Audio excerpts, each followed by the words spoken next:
हम करेंगे हर मजलूम की हिमायत। अस्सलामुअलैकुम, मैं हूँ हुरैन फातिमा और आप देख रहे हैं माइटी न्यूज HD चैनल। नजर डालते हैं आज की अहम खबरों पर। जिला मलिक के इलाके भैंस कॉलोनी इस्लाम टाउन रोड 6/7 में गैस और बिजली के कुंडे की जाली वसूलियों और भत्ताखोरी का नेटवर्क। कराची जिला मलिक के इलाके DSP शौकत अनोली की सरपरस्ती में इस्लाम टाउन रोड 6/7 में तकरीबन 60 रिहायशी घरों के गैस और बिजली के कुंडे की सप्लाई पे शबीर मलिक और होटल वाला अपने घर में पानी की टैंकी में से गैस की लाइन का चोरी कनेक्शन पूरे इस्लाम टाउन को दे रखा है, जिसके कारिंदे खास तौर पे शबीर मलिक का दामाद मस्जिद वल्द शाहिद रिक्शे वाला और बेटा अली महाना भत्ता वसूल कर रहे हैं। एक घर से गैस के लिए 1500 रुपए, बिजली के लिए 2500 रुपए वसूल किए जाते हैं, कुल 4000 रुपए महाना।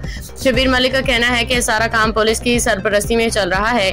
DSP शौकत अनोली की सरपरस्ती हासिल है। में कुल महाना वसूली का फी घर कुल वसूली 1500 गैस। शबीर मलिक का कहना है कि पुलिस मेरा कुछ नहीं बिगाड़ सकती। 2500 बिजली, 4000 रुपए। घरों की तादाद तकरीबन 60, कुल महाना तकरीबन 2,40,000, कुल सालाना तकरीबन 2 करोड़ 8,80,000 रुपए। ये तो वो रकम है जो रोजनामा हिमायती न्यूज ने पता लगाई। इसके अलावा बहुत सारे काम, काले धंधे और 2 नंबरी कामों की सपोर्ट शबीर की है। और शबीर मलिक का कहना है कि थाना सुखन के DSP शौकत अनोली हेड मोहर्रर स्पेशल पार्टी को 1 लाख रुपए महाना देता हूँ। गैस बिजली वाटर बोर्ड से सेटिंग है मेरी। शबीर मलिक का पलड़ा बाड़ी गरीब आवाम का खून चूसता जा रहा है। कोई रोकने वाला नहीं, कोई टोकने वाला नहीं। पानी तो अल्लाह ताला की नेमत है, इससे भी पैसे वसूल किए जा रहे हैं। इलाका मकीन शदीद परेशान। पानी गैस बिजली का हम पैसा दें या घर का किराया दें या घर का खर्चा चलाएं, कुछ समझ में नहीं आ रहा।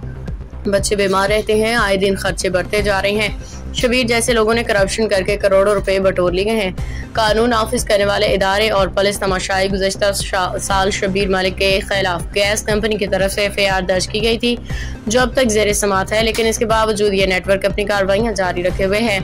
इस नेटवर्क में होटल की कमाई, काले धंधे जैसे गुटखा की सप्लाई भी शामिल है।